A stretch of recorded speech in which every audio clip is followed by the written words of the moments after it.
Estudantes da Bíblia, na aula de hoje nós vamos ver o que a Bíblia diz sobre aquele que já foi considerado uma das obras-primas da literatura mundial. Vamos falar sobre o livro de Jó. Então, sem mais demora, roda a vinheta e vamos para a aula.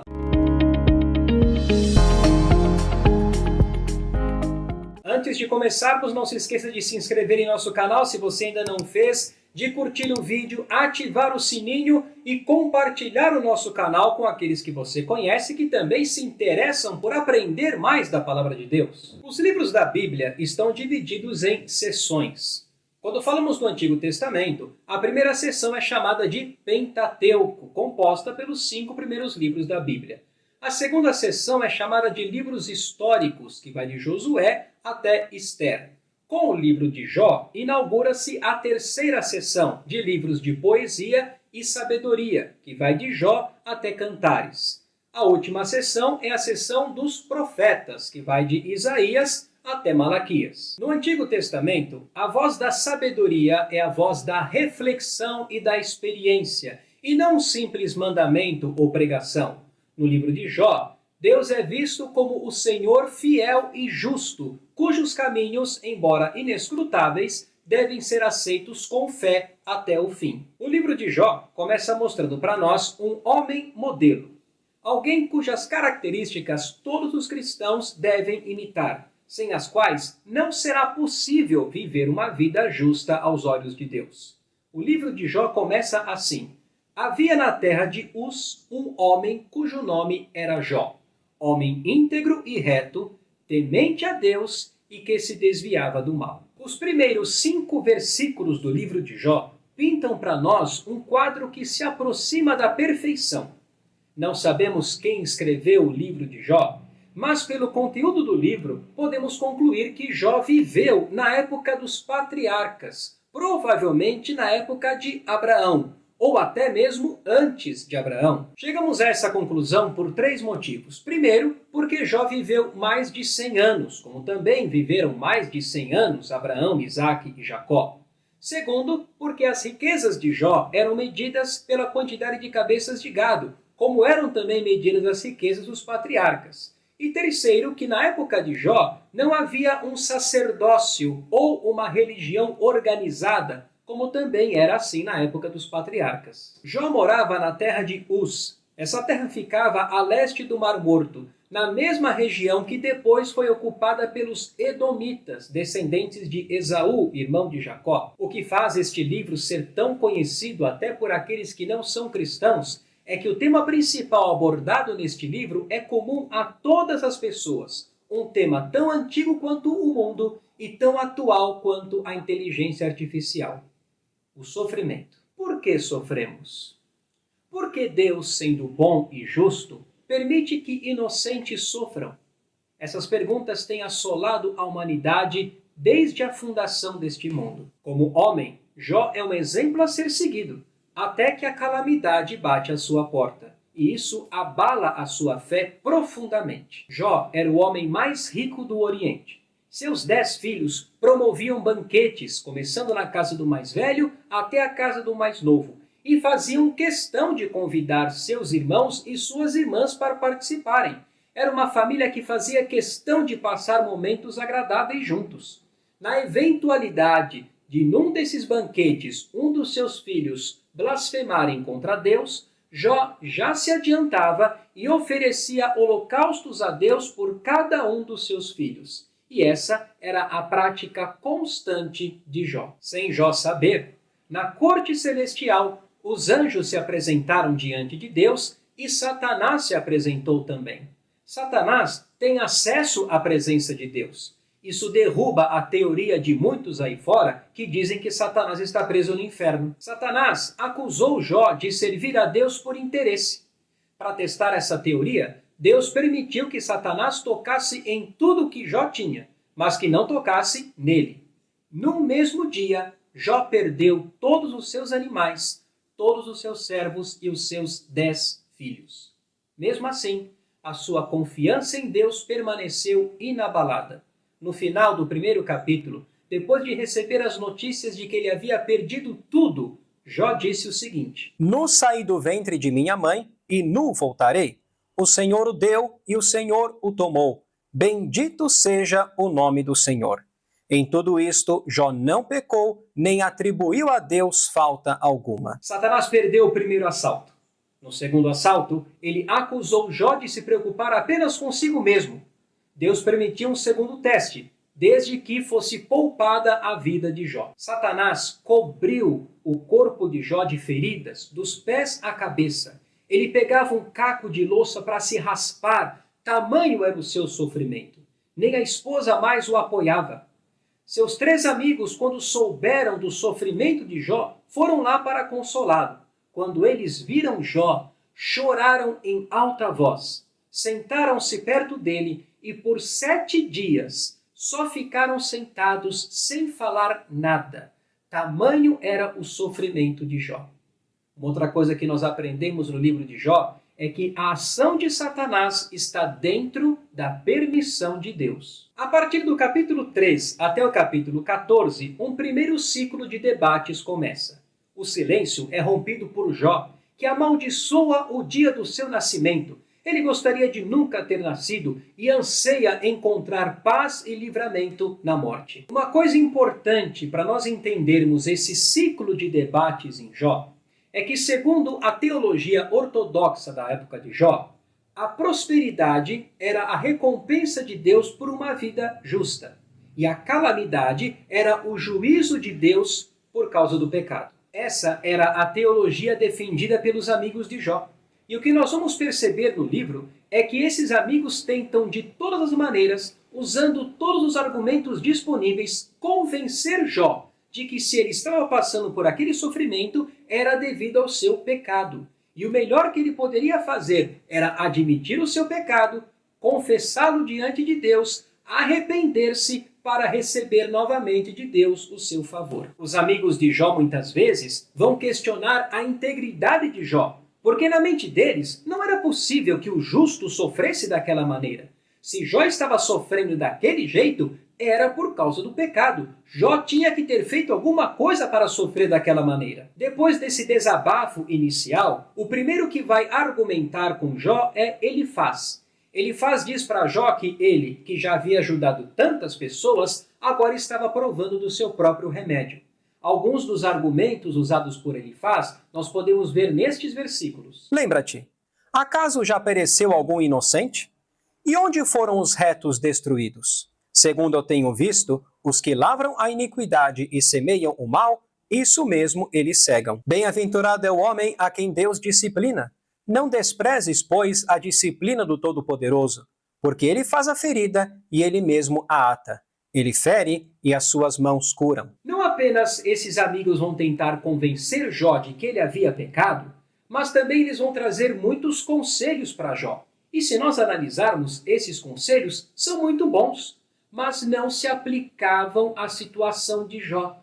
O sofrimento de Jó não era consequência do seu pecado, mas nem Jó, nem os seus amigos sabiam da conferência que havia ocorrido nos céus entre Deus e Satanás. Jó responde, ele só queria deixar de existir. Para ele, os seus amigos não estavam mostrando a compaixão que deveriam. Mas Jó não apenas abre seus lábios para se defender das acusações dos seus amigos. Em seu profundo sofrimento, Jó também abre os seus lábios numa atitude de questionamento contra Deus. Jó está em profunda angústia. Ele não sabe por que está passando por tudo aquilo. O que ele fez para merecer tamanho sofrimento? Jó pergunta para o Senhor: Se pequei, que mal te fiz, ó espreitador dos homens? Por que fizeste de mim um alvo para ti, para que a mim mesmo me seja pesado? Outro amigo vai entrar no debate, Bildade. Elifaz foi um pouco mais brando com Jó. Bildade não, ele é muito mais duro. Ele diz o seguinte para Jó: Mas, se tu buscares a Deus e ao Todo-Poderoso pedires misericórdia, se fores puro e reto, ele sem demora despertará em teu favor e restaurará a justiça da tua morada. As palavras de Bildade são como jogar sal numa ferida. Jó responde. Ele também acreditava na justiça de Deus, mas na visão dele, Deus havia condenado um inocente. Na sua angústia, Jó vê a Deus como um juiz injusto. Ele diz assim: Ainda que o chamasse e ele me respondesse, nem por isso creria eu que desse ouvidos à minha voz. porque me esmaga com uma tempestade e multiplica as minhas chagas sem causa. Não me permite respirar, antes me farta de amarguras. Chegou a vez do terceiro amigo, Zofar, entrar também no debate. E ele é muito mais duro do que Bildade. Não tem paciência alguma com Jó. Para Zofar, Jó estava insistindo na sua inocência. Mas a melhor coisa que ele poderia fazer era confessar de uma vez por todas o seu pecado e Deus o restauraria. Zofar diz o seguinte para Jó: Se dispuseres o coração e estenderes as mãos para Deus, se lançares para longe a iniquidade da tua mão e não permitires habitar na tua tenda a injustiça, então levantarás o rosto sem mácula, estarás seguro e não temerás. Perceba, os conselhos desses amigos não são ruins, mas não se aplicavam à situação de Jó. Nem todo sofrimento que atravessamos em nossa vida é consequência do pecado. Mas aqueles amigos queriam de todas as maneiras que Jó reconhecesse que havia pecado, porque para eles não era possível que o justo sofresse. Para eles, Jó tinha que ter pecado para estar passando por toda aquela angústia. Jó responde para Zofar. Ele tinha convicção que não havia pecado, que não havia feito nada que explicasse tamanho sofrimento. Jó pergunta para Deus: Quantas culpas e pecados tenho eu? Notifica-me a minha transgressão e o meu pecado. Por que escondes o rosto e me tens por teu inimigo? A partir do capítulo 15 até o 21, um segundo ciclo de debates começa dessa vez muito mais acalorado. Os amigos de Jó estão inconformados que Jó permanecesse insistindo na sua inocência e vão trazer mais e mais argumentos na tentativa de convencer Jó de que ele estava sofrendo porque havia pecado. E Jó vai continuar insistindo na sua inocência. Um dos trechos mais conhecidos do livro de Jó e dos mais conhecidos da Bíblia está no capítulo 19. Os amigos de Jó haviam se tornado seus atormentadores, dirigindo falsas acusações para ele ao invés de oferecer respostas para suas indagações. Para Jó, Deus havia fechado o seu caminho, tirado sua esperança e o deixado completamente abandonado. Entretanto, mesmo nos momentos mais sombrios, ainda brotava de Jó a fé e a esperança. Um dia, Deus defenderia a sua causa e o absolveria. Então aqueles que o acusaram e o difamaram prestariam contas a Deus. No capítulo 19, nós vemos a fé e a esperança de Jó. Porque eu sei que o meu Redentor vive e por fim se levantará sobre a terra. Depois, revestido este meu corpo da minha pele, em minha carne verei a Deus. Vê-lo-ei por mim mesmo, os meus olhos o verão e não outros. De saudade me desfalece o coração dentro de mim. Os debates continuam. Jó se defende de todas as acusações, mantendo firme sua convicção de que ele não havia pecado contra Deus. Aos seus amigos ele disse assim: Tão certo como vive Deus, que me tirou o direito, e o Todo-Poderoso que amargurou a minha alma, enquanto em mim estiver a minha vida e o sopro de Deus nos meus narizes, nunca os meus lábios falarão injustiça, nem a minha língua pronunciará engano. Longe de mim que eu vos dê razão. Até que eu expire, nunca afastarei de mim a minha integridade. À minha justiça me apegarei e não alargarei. Não me reprova a minha consciência por qualquer dia da minha vida. Mas Jó também mantém o seu desejo de entender o que estava acontecendo. Por que de repente Deus havia se tornado o seu adversário? Por que de repente ele havia se tornado um alvo para Deus? Jó deseja ter uma audiência com Deus e ali ele exporia suas causas e falaria em pé de igualdade com Deus. Algumas das reclamações e queixas de Jó nós podemos ver nestes versículos. Ah, se eu soubesse onde eu poderia achar, então me chegaria ao seu tribunal. Exporia ante ele a minha causa, encheria a minha boca de argumentos. Saberia as palavras que ele me respondesse e entenderia o que me dissesse. Deus, tu me lançaste na lama e me tornei semelhante ao pó e à cinza. Clamo a ti e não me respondes. Estou em pé, mas apenas olhas para mim. Tu foste cruel comigo, com a força da tua mão tu me combates. Um terceiro ciclo de debates começa, do capítulo 22 ao 31. Elifaz, Bildade, Zofar esgotam seus argumentos e não conseguem extrair de Jó uma confissão de pecado. A partir do capítulo 32, um outro personagem nos é apresentado, Eliú.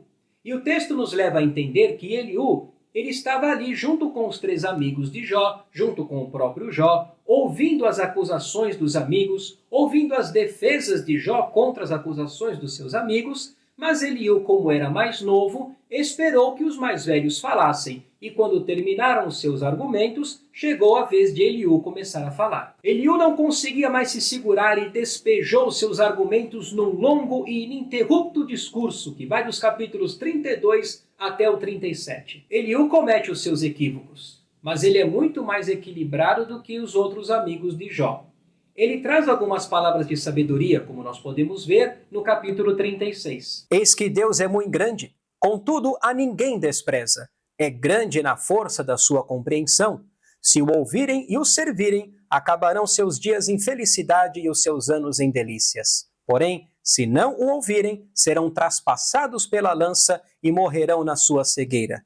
Ao aflito, livra por meio da sua aflição e pela opressão lhe abre os ouvidos. Para Eliú, Deus é onisciente e onipotente, um mestre que usa o sofrimento para nos ensinar a ouvir e aprender onde erramos. O caminho para Jó não era desejar a morte, e sim aprender a lição. O discurso de Eliú é interrompido pelo próprio Deus.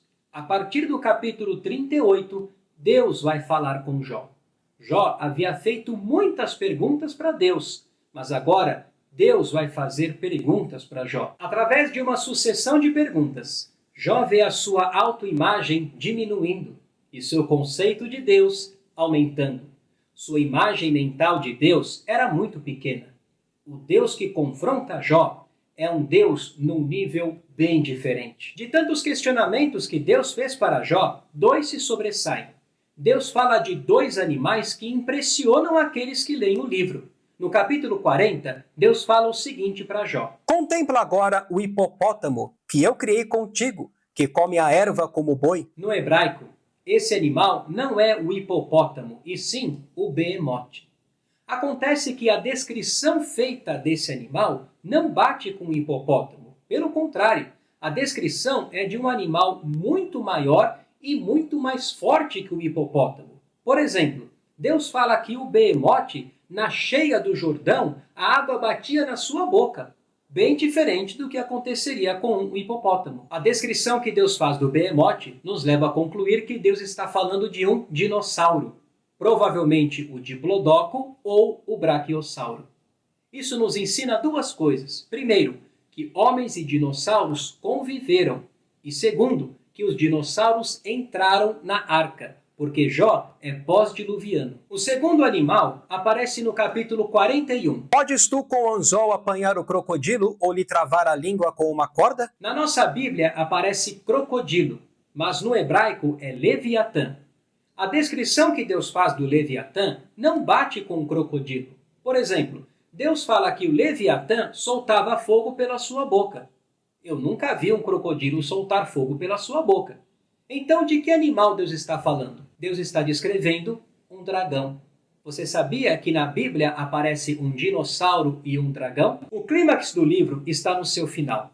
Depois de tantas perguntas que Jó não conseguia responder, ele se deu conta que estava lidando com coisas além da sua compreensão e fora do seu alcance. No capítulo 42, Jó disse o seguinte: Eu te conhecia só de ouvir, mas agora os meus olhos te veem. Por isso me abomino e me arrependo no pó e na cinza. Agora não cabia mais apresentar a Deus o seu caso. Ter visto a Deus já era o suficiente. Suas perguntas continuavam sem respostas, mas ele estava satisfeito. Jó podia confiar, mesmo sem entender. Ao olhar para Deus em adoração, Jó viu a si mesmo e o seu problema na dimensão exata que precisavam ser vistos. Aqueles amigos despertaram a ira de Deus. Deus ordenou que eles fossem até Jó para pedir perdão pelas acusações que haviam feito contra ele. Jó ofereceu holocaustos a Deus pelos seus amigos e Deus os perdoou. Depois de todo o seu sofrimento, Deus mudou a sorte de Jó. Ele recebeu o dobro de tudo quanto tinha antes. Outros 10 filhos, 7 homens e 3 mulheres. E a Bíblia diz que não havia mulheres mais bonitas do que as filhas de Jó. Além disso, Deus deu a Jó mais 140 anos para desfrutar de tudo o que havia recebido de Deus. Por que sofremos? Muitas respostas já foram dadas a esta pergunta. A resposta mais honesta que eu posso dar para esta pergunta é que nós sofremos porque Deus permite. Deus permite que passemos pelo sofrimento, pelos dias de perda, dificuldades, dias em que tudo dá errado. Isso não significa que Deus é mau. Deus é bom e nada vai mudar isto. Bondade é um dos atributos de Deus. Dificuldades, provações, perdas, sofrimentos são ferramentas pedagógicas nas mãos de Deus, porque nesses dias haverá lições que vão contribuir para o fortalecimento da nossa fé, para a nossa maturidade, para o nosso crescimento espiritual, lições que Deus sabe o valor delas, lições que de outro modo nós não aprenderíamos. Jó fez mais de 40 perguntas para Deus. Deus não respondeu nenhuma delas. Deus fez mais de 70 perguntas para Jó. Jó não conseguiu responder nenhuma das perguntas que Deus fez. Talvez não vejamos respostas para as perguntas que muitas vezes fazemos nos dias de angústia, mas se permanecermos fiéis, confiando que se estamos passando por dias difíceis é porque Deus está permitindo, Ele está conosco e Ele jamais nos abandonará, nós poderemos ver o Senhor agindo nas nossas vidas, dando as soluções e provendo para nós todo o necessário para passarmos pelos dias de aflição. Ao longo do livro, Jó declarou que o seu sofrimento era imerecido, mas ele não desistiu de Deus, pelo contrário, ele se esforçou para entender o seu relacionamento com Deus, apesar do sofrimento, da miséria, da tristeza que ele teve que suportar. Há dimensões do nosso autoconhecimento e da nossa percepção do que é um relacionamento com Deus que só emergem quando ficamos face a face conosco mesmos, o que acontece quando passamos por dias de sofrimento ou tristeza. Jó descobriu uma nova dimensão da sua fé como resultado do seu sofrimento. Não é tudo que vai acontecer conosco que nós vamos conseguir entender. E Deus não pede que nós a entendamos. A ação de Deus se dá num plano diferente do nosso, o que não significa que ele seja inacessível, mas que nós não devemos limitar Deus dentro do nosso conhecimento imperfeito. A fé em Deus, às vezes, é difícil. E fé é isso mesmo. Quando passamos pelo sofrimento, o caminho não é desistir de Deus, não é desistir das coisas, não é achar que o Deus que é bom deixou de ser, que o Deus que nos amava deixou de nos amar. Ao contrário, o caminho é nós esperarmos e confiarmos em Deus. Se Ele está permitindo que passemos dias difíceis, Ele tem um propósito. Ele continua no controle da situação, no controle completo da situação. Deus está no controle daquilo que para nós é incontrolável. E o que Ele quer de nós é que nós entreguemos a Ele tudo o que aflige o nosso coração. Confiemos nele completamente. Descansemos no seu amor, descansemos no seu controle, descansemos no seu poder. E o mais, Ele vai fazer.